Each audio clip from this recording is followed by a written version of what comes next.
I'll show you how to link your Koho account to PayPal. So let's begin. First, open your web browser or the PayPal app. Log into your PayPal account using your email and password. Once you're on the home screen, tap on the settings icon at the top right corner. From the menu, choose Banks and Cards. Now, tap on Link a Bank.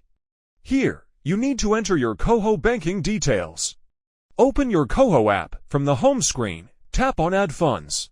Select Direct Deposit. Here you will see your Koho account number and institution number.